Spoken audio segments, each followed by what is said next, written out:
হযরত আয়েশা রাদিয়াল্লাহু তাআলা আনহা নবী সাল্লাল্লাহু আলাইহি ওয়াসাল্লামকে বলেছিলেন, এই হাদিসটি হলো তিরমিজি শরীফের হাদিসের ভিতরে এসেছে যে ইয়া রাসূলুল্লাহ, ইয়া হাবিবাল্লাহ, আমি যখন লাইলাতুল কদর পাবো তখন আমি কি বলবো, আল্লাহর কাছে কি দোয়া করব?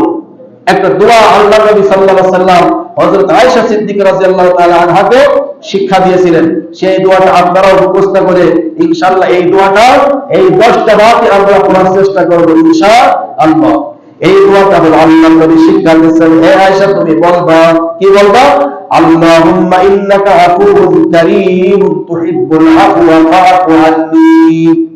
আল্লাহুম্মা, হে আল্লাহ, ইন্নাকা আফুউন কারীম, নিশ্চয় আপনি সম্মানিত, আপনি তো মাফ করনেওয়ালা, আপনি তো মাফ করতে ভালোবাসেন। তুহিব্বুল আফওয়া, আপনি তো মাফ করতে ভালোবাসেন।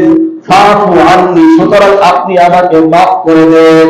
এইভাবে আল্লাহর কাছে দোয়া করা। আর ভিতরে অন্য রায়াতে কারীমুন শব্দ নাই, কোন রায়াতে কারীমুন শব্দ নাই। আল্লাহুম্মা ইন্নাকা আফুউন তুহিব্বুল আফওয়া ফাআফু আন্নী।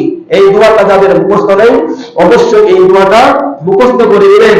লাইলাতুল কদরের রাতে এই দোয়াটা বেশি বেশি পরিমাণে করতে হয়।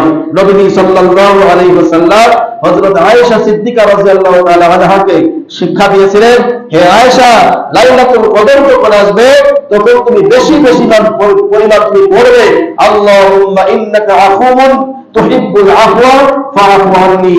আল্লাহুম্মা ইন্নাকা আফুউন তুহিব্বুল আফওয়া ফাআফু আন্নী। এই দোয়াটা বেশি বেশি পরিমাণ তোমরা পড়বে।